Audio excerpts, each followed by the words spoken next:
Ladies and gentlemen, welcome back down under the mat. We are here in Madison Square Garage around the pool table of relevancy. To my left is Mr. Dan Danielson. I'm Rowdy Roddy Reece. We are here to talk about all things professional wrestling.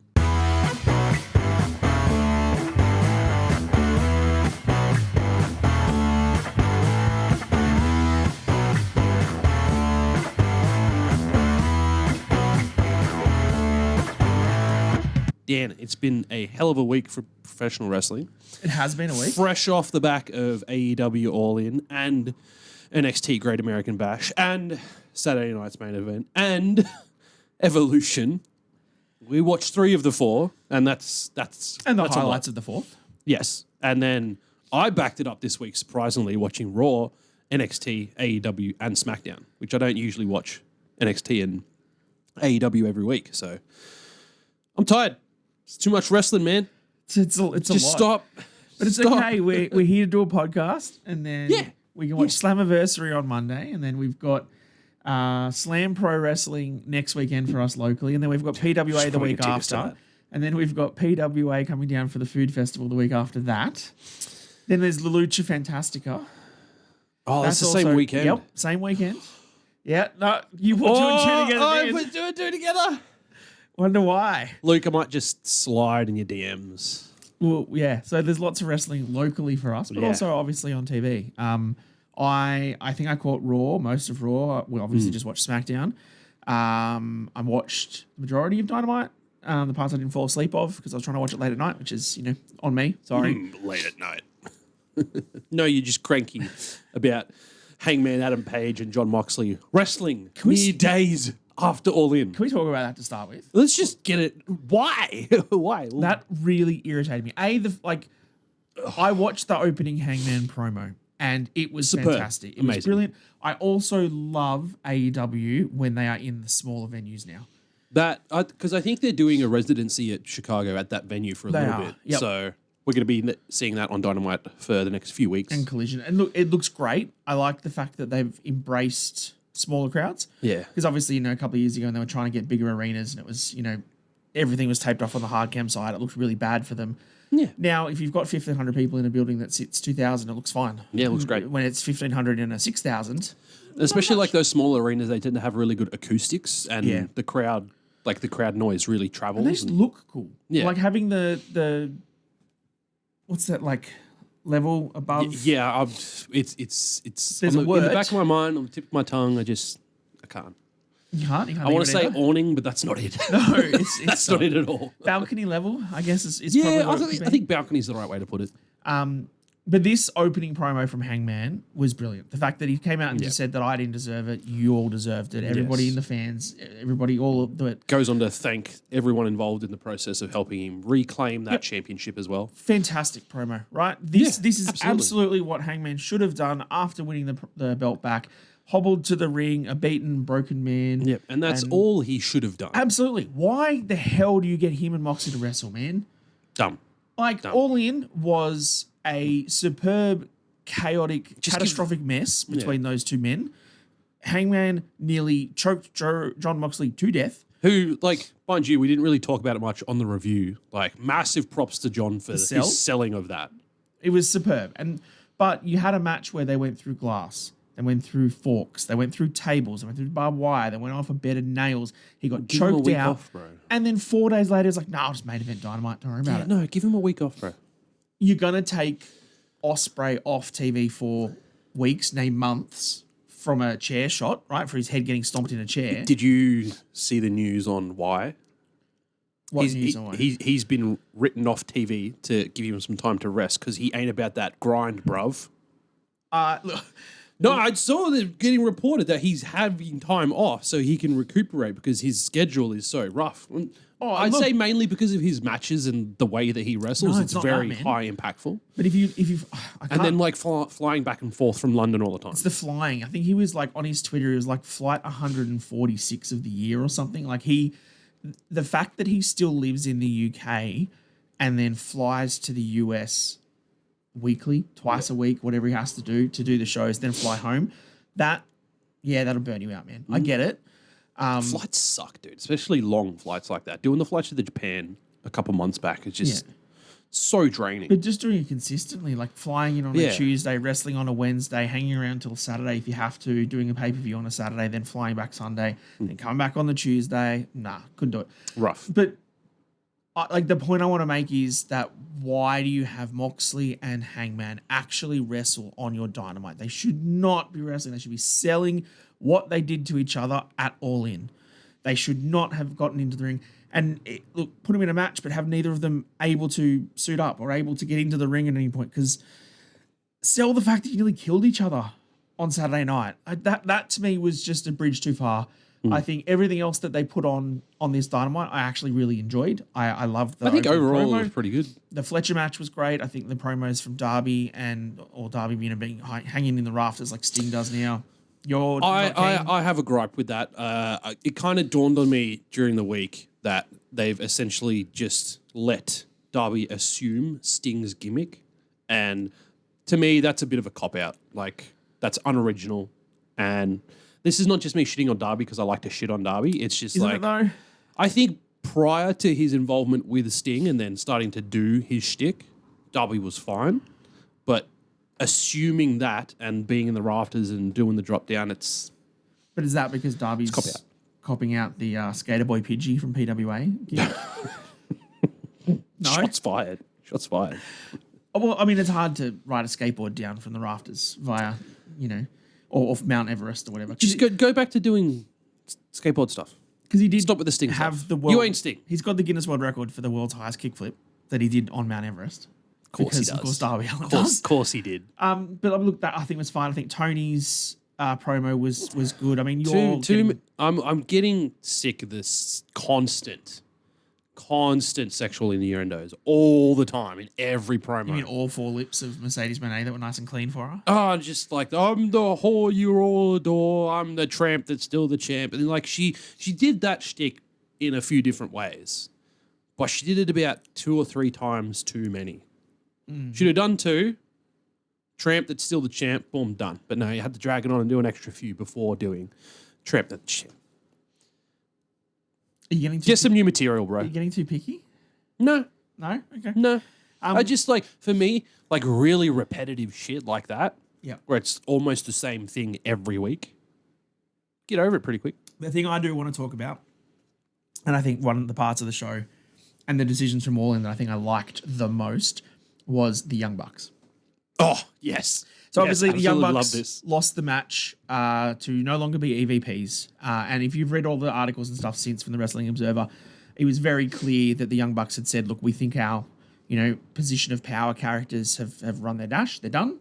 Yeah. So we want to lose it. And they made a pretty firm decision that they didn't want to win. So there was pictures from what I was reading all the way up until like Thursday or Friday of the Bucks still winning the match. Which would have been good for your theory.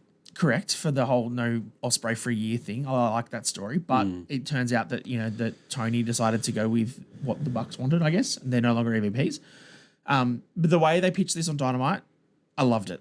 From coming in with limos and stuff previously to having to catch an Uber to the arena, great. Get their own bags out of the boot. Their entrance video with them, like it just saying Matt and Nick in just like poorly photoshopped writing on the screen it's behind like them. word art and then like the screensaver that just like goes. Perfect. So Amazing. much fun. Love I it. think like reading everything about this, it seems to be that they have decided that they don't want to be on-screen authority figures anymore. They want to go back to Matt and Nick, the Young Bucks wrestling tag team matches. And I think we even said this on our All In review podcast, which you haven't watched, go check that out as we do discuss all the matches over there. But we probably put this up as one of the best tag matches of the year between the Young Bucks and Swerve and Ospreay. And I think this is what, if you are a big fan of AEW, which a lot of people are, and especially those in our Discord, the Young Bucks style of tag team wrestling is what AEW is. Yeah. And so Absolutely. the more they can put on banger matches, the more they can sort of distance themselves from WWE and say, look, between those ropes, we are the best. And the Young Bucks need to focus on doing that instead of all their shtick with Okada pushing the wrong buttons. And speaking of Okada, somebody got some new theme music. Somebody got Def Rebel without being Def Rebelled. I don't know. I kind of like it. I like the change. But he's had the Rainmaker since like 2012. Why would you change it now? Why? Did you read who's doing the music? Oh, I saw names and I was like, oh, cool. It's a band. Who is it? I think Pale Dusk is involved with it, and they're a Japanese metal band. So Okay, cool for them. Yeah. that's cool. If it's not baby metal, I don't know what you're talking about. I'm very skeptical about the fact that Okada's still with Don Callis, but I liked the fact You sold me that this was a one and done. Because I remember specifically Takeshita saying to Okada, remember, this is only temporary. Like their alliance and their allegiance was temporary. Well, the new belt looks cool. Yeah, new belt looks good. I kind of like the fact that Don Callis is carrying around the other two, a la like Paul Heyman, Roman Reigns sort of thing. Oh, do you reckon they're pitching that from... Copied it. Do your own original shit, AEW. Jesus Christ. Okada with his next match with a stomp, and oh my God. Speaking of, Thekla won her match with a stomp. Did she? Yeah. Is that a finisher? I don't know. Educate me.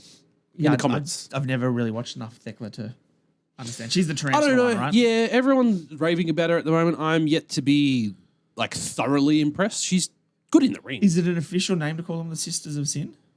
Or is that just something I saw someone on Instagram did? Not a bad name. Because it was like, Wouldn't hate it. it's like her, Julia, and Blue, Sky Blue, right? Yeah. I think that's good alliance. The Sisters of Sin.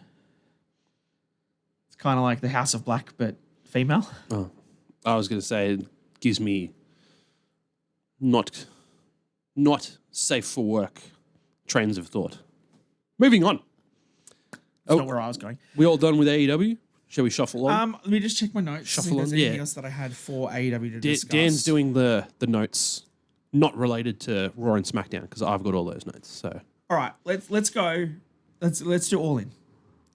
oh yeah, the star ratings. Whilst we're here, Dave Meltzer's star ratings. we love. We all know you love these segments because it makes me look like a freaking idiot because I don't know how to do star ratings properly. So enjoy the next couple of minutes of me looking like an idiot.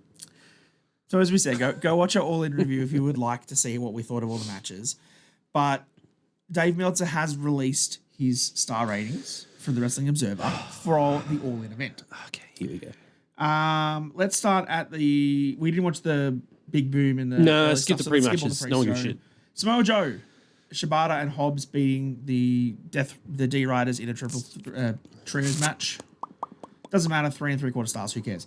Men's gauntlet match. I was going to overshoot and go 3.7, but let's go. Well, what's 3.75? Oh, I nailed it. That's one on the board.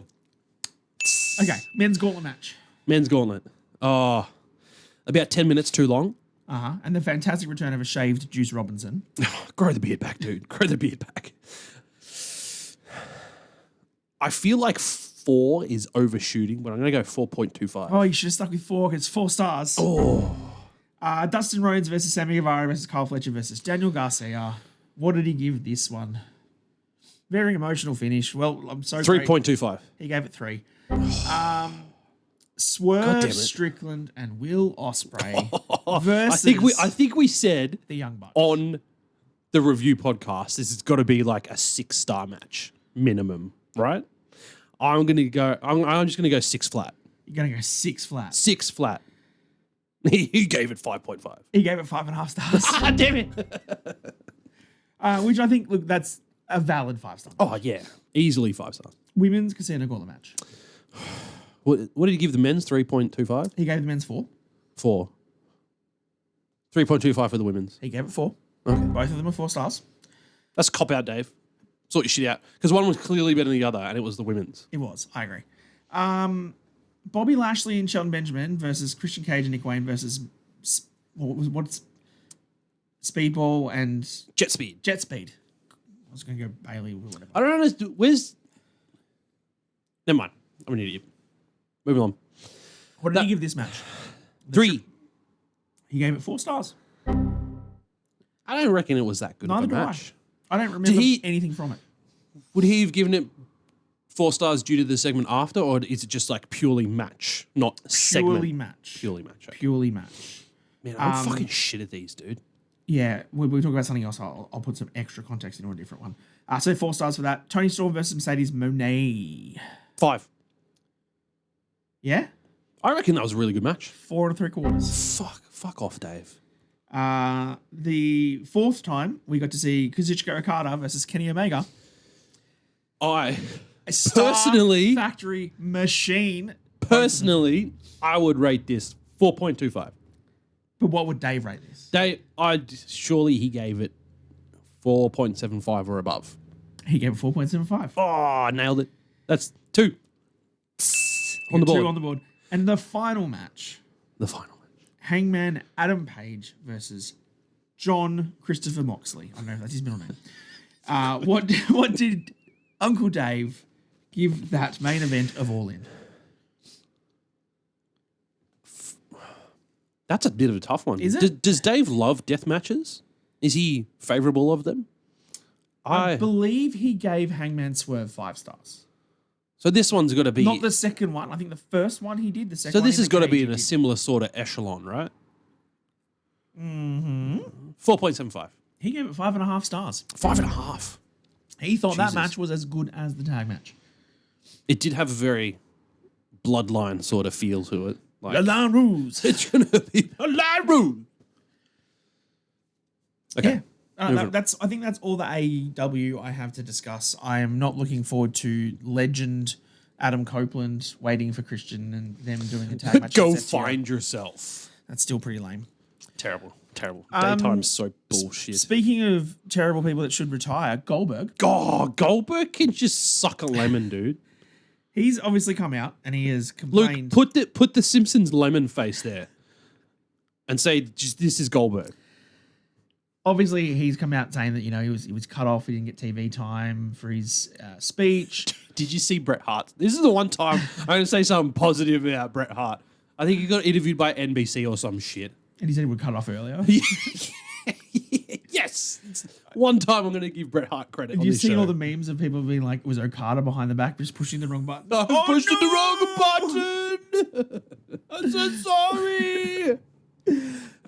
That segment will never get old. No, never. Never get old. Timeless. I think I've seen a lot of, obviously, stuff online talking around this sort of Goldberg thing, that he got screwed, that he didn't get screwed, that he, you know, his match was good, but he still nearly dropped Gunther on his head. His match was good. For a farewell match, right? You can I thank think Gunther for that. One of the biggest ones that I saw, I can't remember who it was. It was one of the ex-WWE commentator dudes or podcast dudes. That I can't remember his name. I know exactly who you're talking about. The bald-bearded guy. Yes. That's not Sam Roberts. It's not Sam Roberts, because I was going to say it's Sam The other Roberts, guy. but it was not Sam Roberts. It was the other one. Pretty much came out and just said, shut the hell up, Goldberg, because think of how many other more talented wrestlers in the last however many years have been future endeavored without even getting a chance to say goodbye on TV. I didn't watch his full spiel. But that point stands. Yeah. Him shitting on Goldberg. Yeah. Like, I appreciate what Goldberg has done over the last 35 years of his career. Yeah. Obviously, much bigger mark for WCW fans in the earlier sort of Attitude Era-esque style of people that sort of loved what he did. Recently, he hasn't really done much. Yeah. And I don't think he's really enamored to the newer audience. I think like post Brock Lesnar feud back in the mid 2010s. The second time around, after they both left the company at WrestleMania and got booed out. Yeah. Yes. What date did I say, Dan? The 2010s. Yeah. That was, wasn't that early 2000s? Yeah, exactly. Yeah, so not 2010s. Yes. But I said... You're confusing me here, Goldberg. I said post Brock Lesnar feud in the 2010s. Okay, that's a big gap between the Lesnar feud in like 2004. Yes, but why even bring it up when I said post that in the 2010s? Okay, well, that's what I meant. his like, post that feud WCW career in the which mid is the last 30 2010s. years. That feud in the mid 2010s was the best we saw of Bill Goldberg in WWE. Sure. And look, he was an attraction piece, right? He comes in, he looks really angry, he yells at someone, says that they're next, and then he spears them, and it's cool. But like, I don't think to the current audience that he is of the same echelon of character, or I guess, you know, John Cena having a retirement year, right? John Cena deserves it. AJ Styles next year, if he does it, like, he will deserve everything that he possibly gets. Kurt Angle. How did Kurt Angle get retired? My mate, Bazza Corba. In a horrible match with Baron Corbin. Amazing match with Baron Corbin at WrestleMania Let's not get ahead of ourselves. 35? 35. It was a while ago. It's such a long But like, you think of people that have been future endeavored that haven't had that opportunity, you know, that have had to go back to the indies and survive. Goldberg isn't that, and I think Goldberg should just appreciate what he got. Yeah, absolutely. And now let's all move Stop on being a sourpuss. with his lemon face. Simpsons lemon face.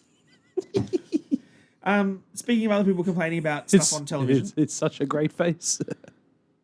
Seth Rollins. Let's get into the discussion around what Seth's injury is. It's a isn't, work, is brother. I don't believe that for a second. And if it turns out I'm getting worked, that's the best work ever, to be honest. I'm pretty hopeful that it's a work. Like, I don't think it's no injury. I think that it is an injury, but I don't think it's a blown MCL or ACL like we all feared. But I think they're playing it out that Yes, they're playing it out that way because to get that surprise cash in. The way that Seth was on the Rich Eisen show, and he was talking very distinctly about WrestleMania. Yeah. WrestleMania is 9 months away. Paul Heyman came out on Raw and said Seth has till next June, which is nearly 12 months away. So they are trying to pitch that this is a long-term injury. It's a long and game. I've got a long time till he's back. He's going to architect the shit out of this. What if it's not? What if it's just a bit of a knee injury? I think I saw Santi and his mate, Pancho? Sancho West. Pancho. He's a great Fortnite streamer as well. Hey, Sancho, Anyway. how you going? I think I saw them talking about it, and one of the theories that they had going on was during the Punk and Gunther match at SummerSlam, B&B security come out. After a ref's been taken out, of course. It's got to be a ref spot, yep. Yeah. So B&B security come out, just lay the field flat. And then Seth's music comes out, hits, he hobbles down to the ring, cashes in, 1, 2, 3, gets the title. And then he can just do what he did in the lead up to WrestleMania 40 and just hobble like, around, yeah. just be on TV and cut promos, but not be physical. What I think would be even more fun than that would be you keep him off TV now. We all think that he's busted, blah, blah, blah, blah, blah. You get to SummerSlam. CM Punk beats Gunther. Punk gets the win. Getting your hopes up a bit there, Dan. The crowd goes wild. Punk's finally a world champion. The music hits. B&B security come out, destroy him. 2, 3, let's make 4 tsunamis from the top rope. Tsunami. But whilst that then occurs, Jay and Sammy and whoever else come in and they also help everyone clear the Bloodline ground. rules. Bloodline, but match is over. This is like the very end of the show. Yeah, I know, but still. Very end of night 1. They all come out, they clear all the ring. Punk they help Punk up, they help him out, and then Seth's music hits. And then Sammy turns. Seth hobbles to the ring, and Punk's just like, come on. Like, you can't cash it on me now. You can barely walk. Sammy turns, smacks Punk down, and Seth just runs in, hits a stomp perfectly. He wasn't injured. He was totally fine the whole time. What a work, bro. 1, 2, 3. Seth gets the title and walks away. Can you imagine? So good. That'd be so good. Like, you want to... Still, I'm not going to get... Oh, I don't think it's going to happen. No. It's No. not. But, like, let's pitch that. But Seth having the ability now to go on, like, the Rich Eisen show. I think he was on NFL, like, Good Morning NFL or whatever a couple of weeks ago. Like, he's been doing a bit more hosting stuff now. It seems like maybe if it is a legit injury and he's off for a while, that he's just going to start staying busy doing other things. Yeah, it's a good idea. I also saw some people pitch, why don't you put him on TV more? Like, why doesn't Heyman have him roll him out in a wheelchair? Like, why doesn't he come out on crutches? Yeah. Like... Oh, the wheelchair bit would be great. A la Kurt Angle as SmackDown General Manager with the big, like, leg cast on. I think Vince did it a while ago, too. Amazing. Amazing. Do it. Yeah, like if you're going to play up the injury... We don't speak of him anymore. We don't. If you're going to play up the injury, because it is a long-term injury, Play it up put on him on TV and play it up. If you want us... Oh, and then you can have that moment. Where he gets out of the wheelchair. Like your story, not at SummerSlam, but sometime. He gets wheeled out after someone's won a title Yep. to cash in, and he just rips the leg cast just gets off straight and up. gets in the ring. Oh, cinematic. Love it. I think there's a lot more to this now, especially, the normal saying is where there's smoke, there's fire, right? There's too much smoke around and too many stories around this being a work or being at least part work. Yeah. That it has And a lot of who I'm seeing reporting that is Wrestling Observer, which is Dave Meltzer and his buddy. So I take in that with a general- grain of salt. Brian Alvarez, thank you. Give his buddy a name. I never remember his name because I get more annoyed at Dave Meltzer. It's because you can't pick your star ratings, mate. That's all it is. It's because his star rating system's Let's flawed. stay on television shows instead of talking about actual wrestling. Another talk show. Jelly Roll was Yes. hosting Kimmel. Yep. With Brought Mr. out his RKO mate, himself. Randy Orton, who's his tag team partner at SummerSlam. Drew McIntyre comes out and just says, "You're a bitch," and they start punching. Hey. That was the general gist of it, right? Hey.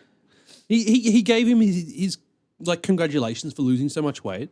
How did it feel seeing your little Tootsie Roll for the first time in 20 years? Great line. That's so good. I love it when Drew gets I bored. cracked up watching that. When Drew gets bored at work because he just starts all these great lines. So good. His Twitter game is phenomenal. They obviously brawl off, and then Jelly Roll's like, "Well, I guess that's entertainment for you." And then let's go to break, and then Logan Paul. And then boom, choke slam. I like that table. Logan Paul comes out and is like, "What are you, like a nighttime host? Are you a crappy rapper, a country singer? Like, what are you? Because you're definitely not a professional wrestler like I am." And then he gets choke slammed through a table.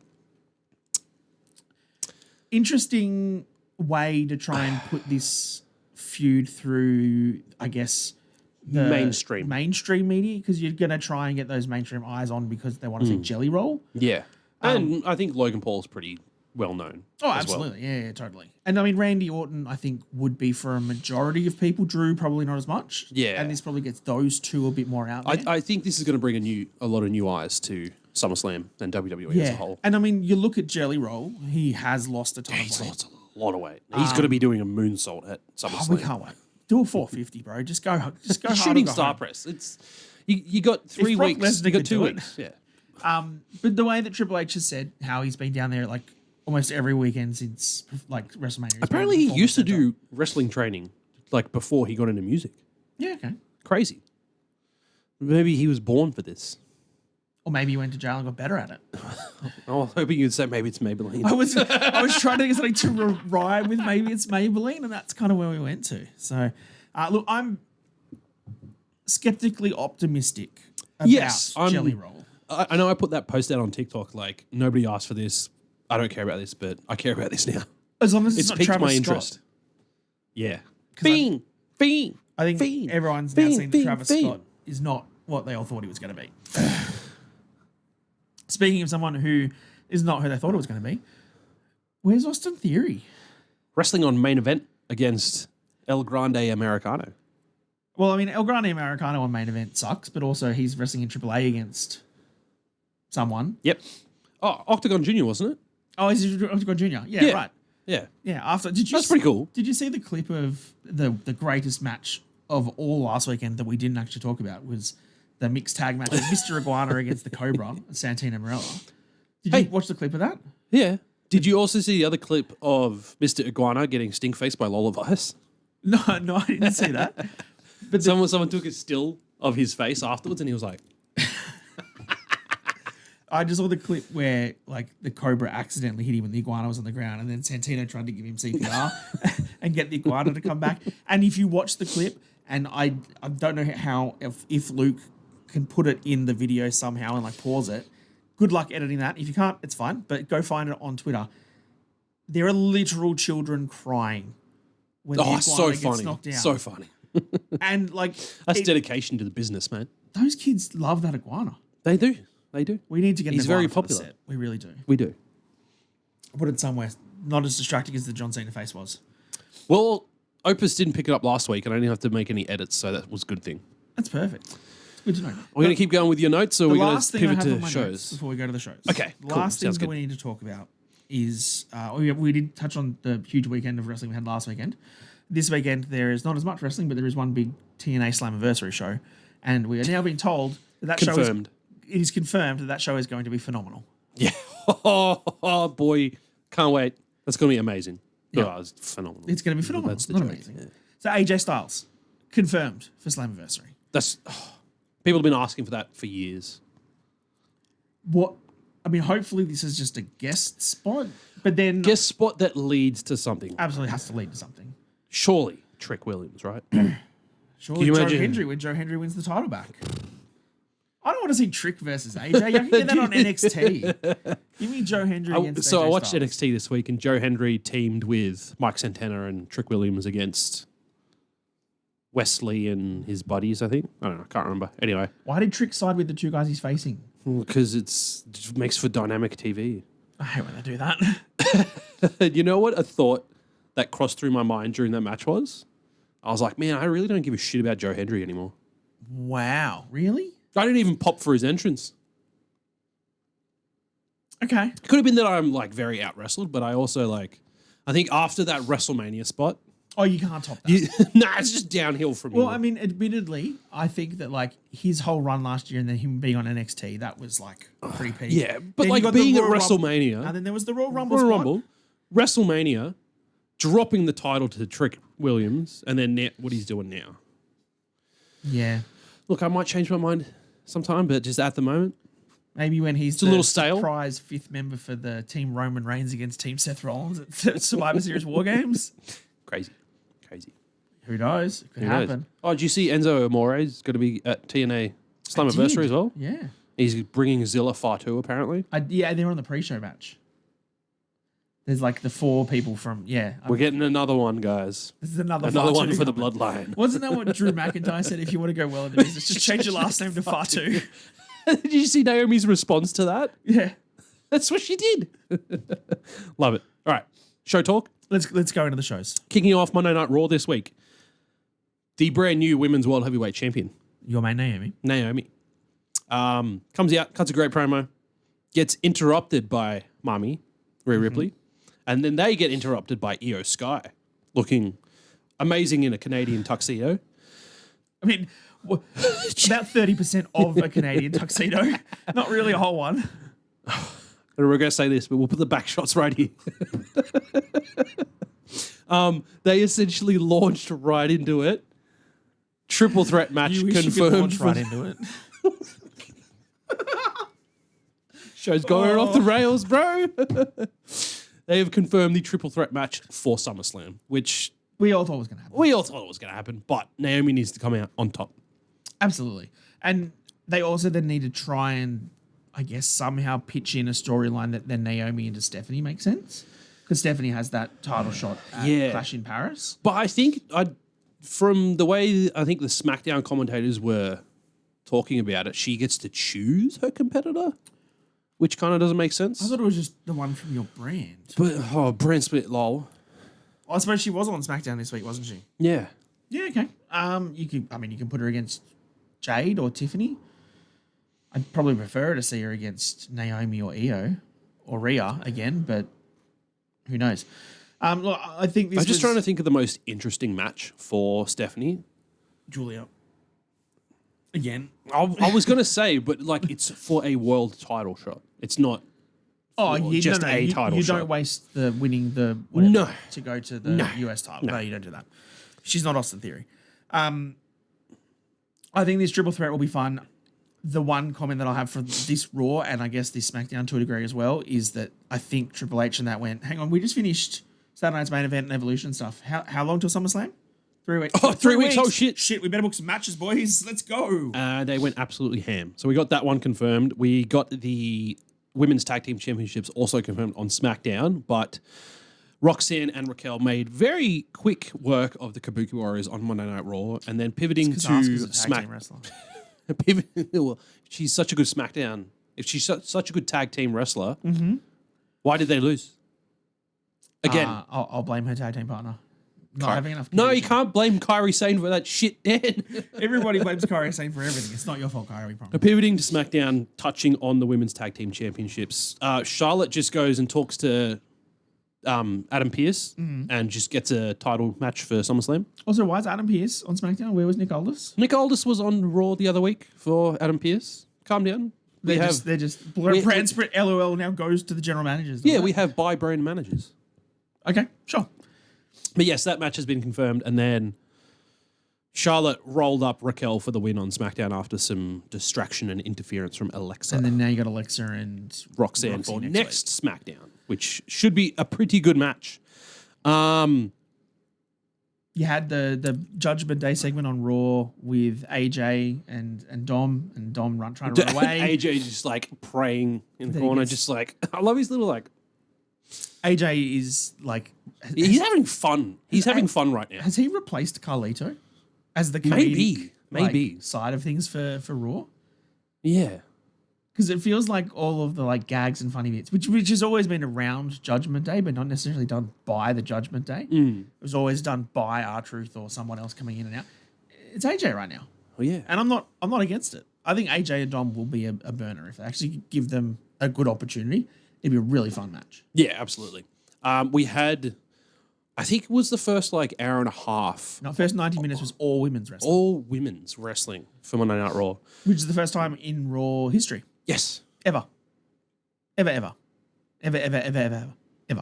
Top that AEW. Lyra has beaten... I wasn't trying to do that. Lyra has beaten Bayley in a 2 out of 3 falls match, which was dumb because it was just quick roll-ups for the first 2 falls. But it was a really good match. It was a really good match, but I just like... I feel like the novelty of 2 out of 3 falls matches has worn off on me from when I was a child. It's so predictable that you know that they're going to win one each. Just have a single fall match or a falls count anyway match. But isn't this kind of also what we were saying the other day when we were talking about the All-In pay-per-view, that we just want someone to win a gauntlet match in like third spot, like really quickly, just to throw that spanner in the works, like, oh, that can actually happen. Like you've got all your guys out the back ready to come in the gauntlet, and then it's just like, oh, the match is done. Yeah. Oh, that sucks. Because that goes against what we think is going to happen. And if you have someone go for a 2 out of 3 falls match and win pin 1 and pin 2, and you're like, oh, it's done. Boom. It can happen. Yeah. So Lyra is now the new number 1 contender and will face Becky at SummerSlam, which is kind of funny because when they did the Becky Lynch thing with Bianca, she came back at SummerSlam, beat her for the title. Yeah. They then had a rematch and Becky beat her. They then had a triple threat. Becky retained. And then it's the same. And now the 4th match in the saga is back at SummerSlam. Lyra's going to win. Look, as much as this seems like convoluted booking to go from like the point A to point A 4 months later, Yes. This whole feud has done so much to elevate the IC title and Lyra. Yes. And that is all we asked that to be done. And that is why we said months ago, you have to put this title on Becky. They got the Becky rub. And it worked. The super Becky rub. Absolutely worked. Not Becky Hogan. I goddamn loved that she came out in red and yellow. She was like Becky Hogan. She was switched on. She was switched on. Trolling us to the 10th degree. Well done, Becky. Last thing to touch on the women for Raw, Nikki Bella competes in her first ever match on Monday Night Raw in 7 years. Yep. And defeats Chelsea Green after their little backstage altercation. Green. And what happened at Evolution. Stephanie Vaquer comes to make the save after the match. Don't get everyone's hopes up there, Reece. Stephanie Vaquer comes to make out with Nikki Bella. I put it in AI. It'll be right here. No, let's not do that. No, let's not do that. I hate that shit. I think It's that's creepy. probably your SummerSlam match, right? Yeah, that's what I was going to work towards. We think that Nikki and Chelsea will face off in a match with... I got my names mixed around wrong. Just let me roll with it. Okay. Nikki and Chelsea will face off at SummerSlam with their tag team partners of Stephanie Vaquer. And I reckon they put Piper in the match, to be honest. Yeah, I think you need to have someone like big that's just going to destroy the other team for a little bit. I mean, I again go back to my point that I said last week. Why would Stephanie want to get into a ring, considering she's got a guaranteed title shot at Clash in Paris? Yeah. I would stay as far away from Piper Niven and anybody as I possibly could. Yeah. But look, you got to book her on the match, sure. Her and Nikki against the Secret Hervis. It is what it is. It's fine. It'll be fun. Let them have their moment. Let's talk about the gauntlet. Let's talk about the gauntlet. Did you watch all of it? I did. You did. Bron Breakker starting the match. Some dogs barking. Good Bron impersonation. That was a great Bron impersonation. Bron and Penta start the match. I need to turn my fucking phone on silent. I keep getting notifications. You're so popular, Reece. No, it's just my stupid family. Oh. Who don't even watch the podcast. Thanks, guys. Like and subscribe, though, because his family won't. Bron and Penta start the match. Was there not a promo from Mr. Paul Heyman beforehand talking up? Yeah, that was earlier in the night. Earlier in the night. Yeah, we kind of already like touched on that because we were talking about the whole Seth briefcase thing. Yeah, et cetera, et cetera. So I just like glazed over that and Sure. skipped ahead. Spear reversal from a springboard from Penta, which I thought looked amazing because He did. springboard straight into a spear. Boom, 1, 2, 3. He's done. LA Knight comes out next, which was everyone's pick to win this or take the briefcase at SummerSlam should they do that, but they're not doing that anymore. Was it? Well, everyone was talking about LA Knight. Yeah. Well, of course, you're not going to pick LA we Knight all know over who I'm picking in CM his Punk. gauntlet match. Of course, we all knew that. That also ended really quickly with a spear. 1, 2, 3. Bron Breakker advances again. I didn't mind before the gauntlet, Gunther came out, talked about, how good he is and whatever, and then went up and sat and watched the whole lot. Like a creep, just like mugging everyone. Then there was the meme that I sent you where we called Gunther like the mid-card champion because like who has he beaten this year? Jay Uso. Jay.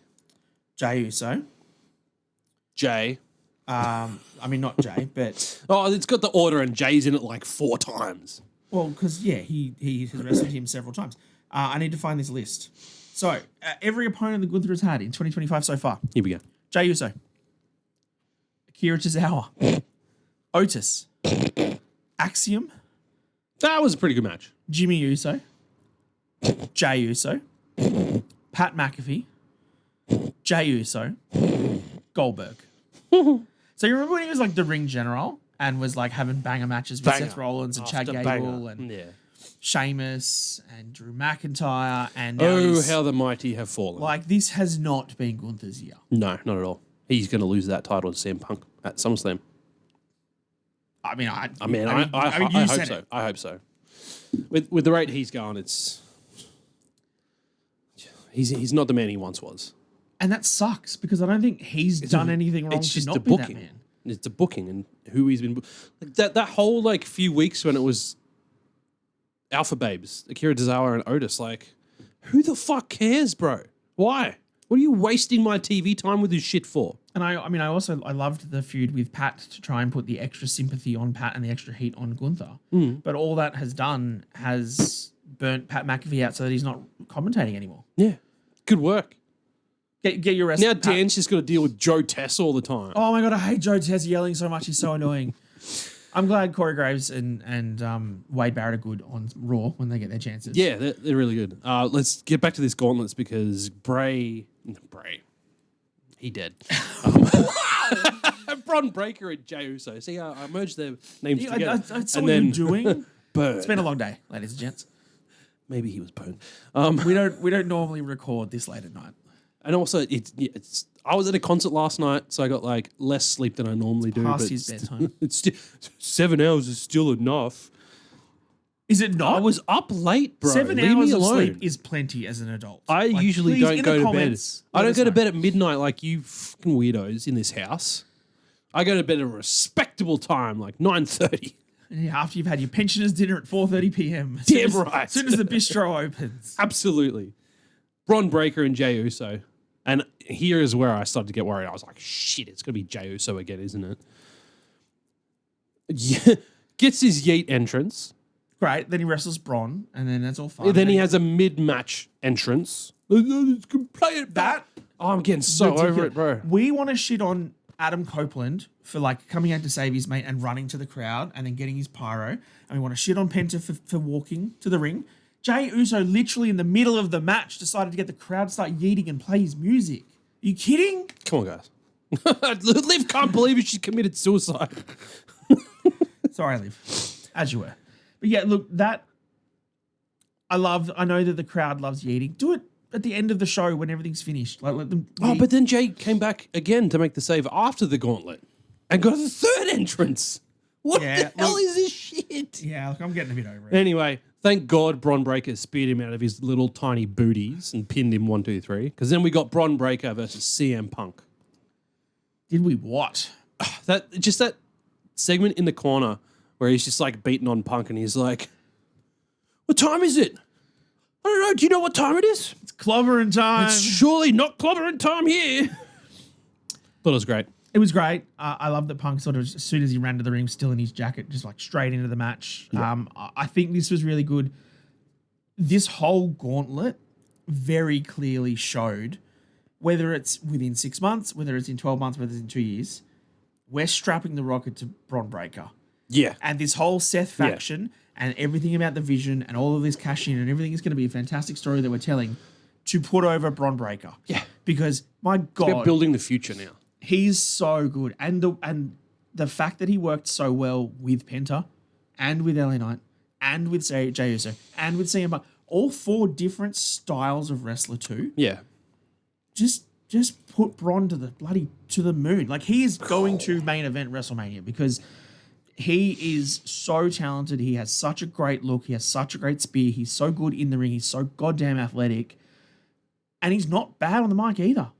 Like, he can cut good promos. He's got Paul Heyman with him right now. He's going to get better over the next 12 months. Yeah. This whole gauntlet was just everyone, hey, eyes on him because you watch. Future of the business, right there. Except he still can't beat CM Punk right now. Yeah, no. B&B Security came out to try and help Braun Breaker win. Mm-hmm. Did not work because Jey Uso came out to make the save. CM Punk got the win, and then they beat him down after the match. And then somebody made a triumphant return to Monday Night Raw. Oh, fucking Roman Reigns, bro. You know what? I was like so switched off in that match, but in a good way. I like mentally switched off You were just enjoying the crowd. Yeah, I was just enjoying watching everything. I didn't hear the crowd chanting for Roman before he actually made his appearance. I had no idea he was going to be there. And I popped so hard. For the OTC one. Yes. What's with this shit? What's with the one? OTC 1. What is this? Original T-shirt company number 1? They're trying to put AEW in their place? T-shirt company. That's AEW shtick, all right? I'm pretty sure we're infringing on copyright. No, but this is like WWE saying we're the original T-shirt company. Oh, okay. Right. That was the Stop joke. stealing our gimmick. Yeah, Yeah, okay. that's the joke. Because this was just, why are you renaming him just to put another T-shirt out there? Which is also a dud T-shirt too, quietly. Original T-shirt company, just to Look, scrape every last dollar out of the Americans that they can. was he coming back at Saturday night's main event? Well, yeah, that's the reports coming out after Saturday night's main event was due to that Seth Rollins injury, or that's apparently a work. He was meant to be attempting to cash in during Goldberg Gunther, but then Roman come back to stop him. Okay. So then explain to me how they still ran out of time on NBC for Goldberg to have any form of retirement speech if they didn't do an entire segment of Roman Reigns' entrance, which we know takes 13 and a half minutes for him to come into the ring. Don't care. Moving on. Timing doesn't make sense. Roman's back. Amazing. Samoan drop to Bronson Reed. Holy That's shit. huge. Massive. Love to see I it. love that he helped Jay up and then just looked at Punk and was like, nah, not you. And Punk's like, come on. Do you forget what happened at WrestleMania, buddy? Like, Oh, that was absolutely Punk stirring. yeah. That was totally Punk. And I like it. I think it's very good. You know they're going to team up at some point, right? Oh. They gotta. Yeah, they will. They gotta. Again. Yeah. Because he was in the War Games team. They got Punk on his side, remember? Like, he's Got the respect. he owed him the favor. And that was what the favor was with Heyman. Like, there's that whole story is still sitting there. Yeah. Still loose threads to tie off. Yep. Let's move to SmackDown. Starting off SmackDown with a car wreck. This was a schmozzle. Schmozzle. The car wreck was ridiculous. The whole thing was crazy to start SmackDown. The fact with that only this angle. one person had blood coming out of their eyebrow. Yeah, that looked terrible. And the everyone fact else that looked fine. every single police officer there was clearly an independent wrestler because they were jacked and had shitty haircuts. Like, not a single one of them was a big fat grey dude in glasses that eats donuts. And I have seen enough American shows to know that is what a cop in America looks like. It does not look like Suarez, the guy with Suarez! with the mid-taper fade, and he's jacked to the fucking gills. all right? Low taper fade. So that took me out of this completely. And then when later in the show, when they let Jacob Fatu Go off, about and do your business. No cop says that, bro. that was Come the on. worst acting Come ever. on. Oh my God, that was terrible. Ran over. Yes. This whole, look, This whole SmackDown was mid up until the Fatal 4-Way Tag Team match. that was great. I would even say this entire Solo Sikoa and Jacob Fatu feud has been mid, and it's all been overbooked for the sake of overbooking it. And I feel like that's just, hey, we need to Bloodline rules this because of Bloodline rules. Yeah. And You didn't then need it's now to. been confirmed that it's going to be a steel cage match. Which I love. And I think that's what we But said. everyone can still get involved in a cage match. We've seen it time and time again. It doesn't do anything. I know. But like, I didn't think you needed a car accident and a stupid, hokey police thing and an arrest of Solo Sikoa at the end of the show to get there. You could have just done your normal bloodline interference, your normal thing where Easy. Hikuleo like nearly Done. choke slams them and then everybody gets involved. And then you say, well, to keep everyone out, we put you in a steel cage. Perfect. Done. Why was there a car accident? Why were there terrible police officers? Don't know. No, let's skip past Aleister Black and Damian Priest. I don't give a shit. I'm Nice kind of... suit. Nice suit, though. Yeah, nice suit by Aleister Black. Good work. I was pretty annoyed that Stephanie Vaquer got a very quick match, to be honest. It was single digits. After just having Evolution, why are we giving Stephanie Vaquer, one of the greatest female wrestlers of all time? I'm saying it already. She's in the top 5. All right. Easy. Why are we giving her like a single digit match on SmackDown? Her and Alba Fire could have absolutely cooked for 10 to 15 minutes. But they didn't. Bullshit. Let's talk about the main event segment. Well, we're going to talk about that Fatal 4-Way match first. Oh, yeah. Skip past that. Rey Fenix and Andrade. You mean the only... I mean, I know they now say they're an official tag team, but the only actual non-tag team... They're undefeated, bro. ...wins the tag team match. But they're undefeated as a tag team. That's their 5th consecutive win. Because they've had how many matches together? 5. Yeah. Please. But it's their 5th win. They're undefeated as a tag team. Triple H, it's logic. like, It's logic.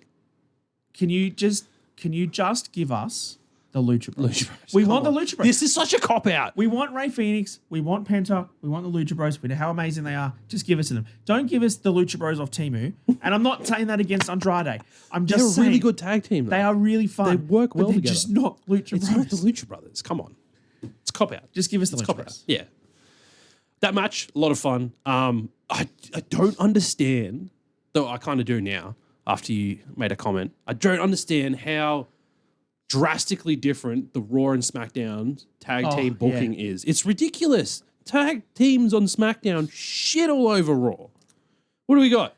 LWO, Viking Raiders, War Raiders, Viking Experience, American Made, New Day. Wow. Why is Grayson Waller with them? Why I is feel it not like- 18 and under? Oh. Why do we not have What are we that? doing? What are we doing? And then Dan made the comment, Road Dogg books the SmackDown tag division. Well, that makes so much sense. Why don't they do it on Raw too? They need to shuffle around. Need to inject some life into that Raw tag team division because it's dead in the water. Maybe send him over Rey Fenix and give him the Lucha Bros, hey? That'd be fun. Look, Oh, no, just have Penta team with Dragon Lee or some shit. get him to The tag with Lucha the Bros Miz. off the TikTok shop. Everyone does the Miz. Let's tag with him. Look, the match was fun. I got completely lost as to who was the legal person at some Yeah, point. it in the got match pretty because crazy just there went at wild, one which is fine. point. That's what it was. Cool to see them pick up the win. Sucks that it was DIY copying the pin, but those two seem to be actually carrying that division, so good for them. Yeah. Does this mean that we now just get the Wyatts versus Rey Fenix and Andrade? Man, that's... who that's- asked for this? That's mid. I still want the 6. You watch them keep this match off SummerSlam again. Oh, don't. Just give all 6 of them a ladder match. Just do it. What do you mean 6? The Wyatt 6, DIY, No. Fraxium, No. Andrade and Phoenix. It is DIY, a regular tag team match. Fraxium, Regular tag team Street match. Profits, Regular tag team match. and DIY. Is that the other one? I can't remember the other team. I'm forgetting that. Because surely, You said DIY 7 times. surely you're gonna give Andrade and Phoenix a match at the Wyatt 6, and then the Street Profits and everyone's gonna come out and it's gonna cause a schmozzle, and then you're gonna Yeah, you know what? I didn't all even 6 think of about them. that, but that's absolutely what's going to happen. That's what I do. The booking is so good. They have such great matches, but then also the booking is just dumb. You've got 2 nights of SummerSlam to fill. Put every person on the card in a ladder match, please. Just do it. Yes, Chuck and AEW. Great. Love seeing multi-man matches just for the sake of it. Except the SmackDown ones tend to It'd be quite fun, yeah. If Raw did that, I'd just be like, oh, God. But SmackDown doing it. Different story. Finishing it up. Cody Rhodes, John Cena, contract signing for their match at SummerSlam. Cody comes out, cries like a little bitch like he usually does about his dead dad. No, he actually commented on... It's good. Yeah, no, that's great. This podcast has gone off the rails. I really apologize. It's been fun though, right? It has been fun. Yeah. We should do this more often. He commented on something that people overanalyzed on earlier in the week, which was his tweet, Yep. which was, don't flinch. Thanks for coming along the ride on some shit, whatever. Don't flinch. Then he's like, I made a note. Cody directly mentions not flinching when the final boss came for his soul. Why bring up The Rock after all this time? Him not appearing at WrestleMania or any other time since Elimination Chamber. He also mentioned the Beast. He also mentioned the final boss in his promo in the ring. He also, when he was walking to the ring, was wearing serial killer glasses. Jeffrey Dahmer glasses. Yeah. Bro, the double turn's happening. It's happening. It's happening, especially after this segment. John Cena comes out. He looks. He just can't do it. I'm sorry. He can't do it. I'm not going to be at SummerSlam. I've gone up the line. Yep. I've talked to everyone. He's even talked to Netflix. He talked to Netflix, bro. He put in the work. And we think it's best for business that I take SummerSlam off. And you know what? And he's like, I'm sorry, guys. I'm sorry. Takes his belt. Starts walking back. I think everyone at work can get overly stressed. Yeah. When you've got a lot of you things need some on your time plate. off. Pat McAfee's taking time off. Take a mental health day. Take a Menti B. Yeah. Right? You have A Menti B. You have a Menti B. You need to take a mental health day. And I think John has had all of this stuff happen. He's had R-Truth shave his head around him. He's had It's traumatic. Punk bring back his history, bring up his ex-wife. Like Dress like him. It's a lot. And I think that it's very fair that someone with the career and the historical significance in this business historical that John Cena has, that he should be able to take a mental health day. Yeah. And if that mental health day just happens to be the 2nd and 3rd of August across SummerSlam weekend, it's unfortunate timing. It's a coincidence. But it's just a coincidence. Yeah. So he starts packing it up, walking backstage. Cody's like, nah, rips the jacket off, charges down, starts attacking John Cena. From behind. Yeah. From behind. That's a very heel taking thing advantage. To do. Yeah, Liv's okay, gone again. Sweet, it's right. She's so distraught in her rehab. Hang on, wait. Should we talk about a double turn? I'm going to put KO up because I think that's much more appropriate. Yeah, he goes and attacks John Cena from behind, who then gets him. He throws Cody into the steel steps, gets back in the ring, and then does his shirt thing. Yeah, does his shirt thing. Better than anyone. Sets Cody up to do the title belt hit. Cody kicks him in the gut, pops the belts up. Cody catches it. Takes advantage, hits John Cena with the belt, puts him on the table, and just a big old splash off the top rope. John Cena through the table. Grabs his hand and makes John Cena sign the contract. Because John said, I can't sign this because I'm not going to be there. And now he's forced John Cena into this difficult position of having to be there in front of tens of thousands of people when he needs to have a mental health break. And millions of more on TV. And you're telling me that... Absolutely disgusting behavior, Cody Rhodes. That your hero on television, Cody Rhodes... Attacks a man from behind. King hits him. With a belt. The dog shot, bro. Puts him through a table unnecessary while he's unmanned and was never fighting back. No. Forces him to sign a contract that he already said he couldn't sign. Yeah. And then reveals it's a street fight. What are you doing, Cody? You're doing a double turn. You used to be the American hero.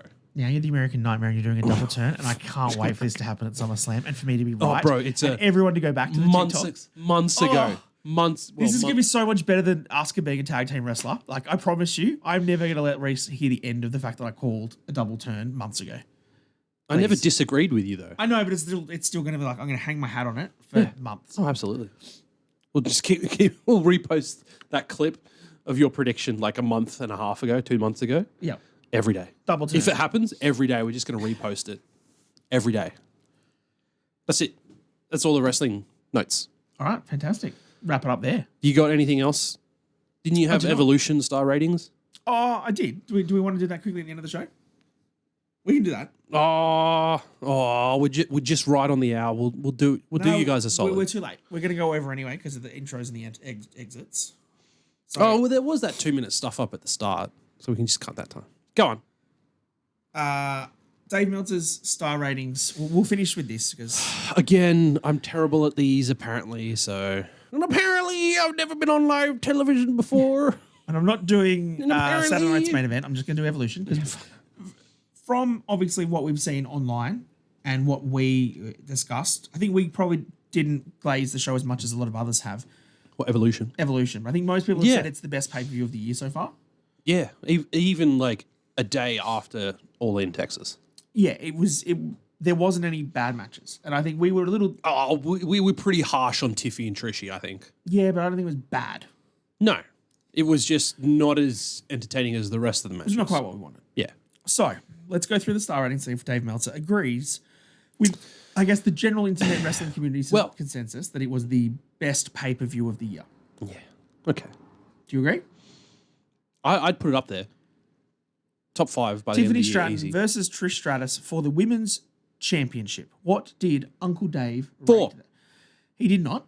He rated 3.5. 3 stars. Well, there's a reason why we were shitting on that match. Jade Cargill versus Naomi in a no-holds-barred match. Fantastic finish with a jaded off the top rope through 3 3/4. 3.25. He always undersells the women. He's a misogynist. The Battle Royale for a future Women's World Championship match. Oh, 2. Knowing Dave. Jeez, you flipped real fast. 3.25. Notice that he's just like middling the entire thing. Fatal 4-way for the Women's Tag Team Championships. Judgment Day, Kabuki Warriors, Sol, Ruka, and Zarya. And Zaruka. And Zaruka. Charlotte and Alexa. I'm seeing a bit of a pattern here, so I'm going to go 3.25. Nailed it. 3.25. Probably the best wrestled match. Ever? No, not that one. Becky Lynch versus Lyra Valkyria versus Bayley for the Women's Intercontinental Championship to open the show. Maybe he upped it a little bit and gone 3 3/4, 3.5 lower. 4.25. Oh, good work, Dave. Jordan Grace versus JC Jane for the NXT Women's Championship with the fantastic heel turn of Blake 3.5. Harper at the end. 3.25. Yep, correct. He's loving this 3.25. And then Middling bars. what I think most people have probably agreed was one of the best women's matches ever. Phenomenal. Io Sky versus Rhea Ripley for the Women's World Championship, including in this is the Naomi cash-in. So he's included it. Well, that is part of what this match was. Because this match did not finish until Naomi had cashed in. Yes. So the whole premise, you've got your Oh, man, I really hope he gave this 5 stars, but I just don't match. trust Dave. You've got your in-ring match, you've got your ref bump, you've got all the stuff that happened outside, how brilliant that brawl was, back in the ring, near falls, Naomi so cash-in. great. 4.5. Dave's a piece of shit. Dave is a piece of shit. He gives it 4.75 stars. Oh, easy 5-star. How is that not 5 stars? That was my... What was Tony and Mercedes again? 4.75, the same? Yes. Oh, okay. Mm-hmm. I think this is better than Tony Mercedes. Oh, absolutely. I'm sick of Dave Meltzer, man. I'm sick of doing these star rating things. I always do terribly at them. At least this time we do our own separate video on it. You can just clip it and put it on TikTok. And TikTok can get angry at Dave Meltzer's ratings as well. Oh, I'm absolutely just going to give what I'm getting. Yeah. That's not English. I'm going to get what I'm given with Opus. If it doesn't clip his stupid star ratings, then that's fine by me. Well, maybe if we say Opus enough, then it might just pick it up and be like, we want this match clipped. Hocus pocus, Opus. With that note, we're going to sign off. Don't forget to like and subscribe.